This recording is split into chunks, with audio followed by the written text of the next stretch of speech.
বিগত নির্বাচনে শেখ হাসিনা সহ তার পরিবারের সম্পদের যে বিবরণী দেওয়া হয়েছে তার সঙ্গে তদন্ত প্রতিবেদনের কোনো মিল নেই।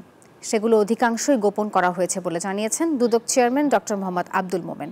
রবিবার মৌলভীবাজারের দুদকের সমন্বিত জেলা কার্যালয় হবিগঞ্জের উদ্যোগে মৌলভীবাজার শিল্পকলা একাডেমি মিলনায়তনে গণশুনানি অনুষ্ঠানে তিনি এসব জানান।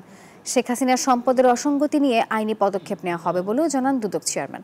গণশুনানিতে বিভিন্ন সরকারি অফিসে সেবা গ্রহণে হয়রানি বা দুর্নীতির অভিযোগকারীরা অংশগ্রহণ করেন। অভিযোগ গ্রহণের লক্ষ্যে গত 15 দিন ধরে মৌলভীবাজার কোর্ট এলাকা ও চৌমোহনীতে 2টি বুথ স্থাপন করা হয়।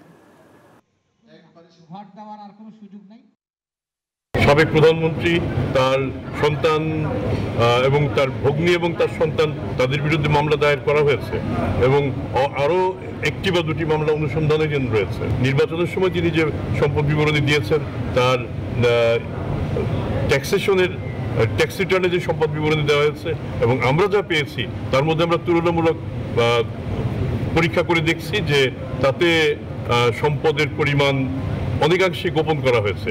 কাজে সেগুলি আমরা মনে করছি একসময় এগুলি মামলা মোকদ্দমার দিকে এগোবে এবং আমরা সেভাবে এগিয়ে যাব।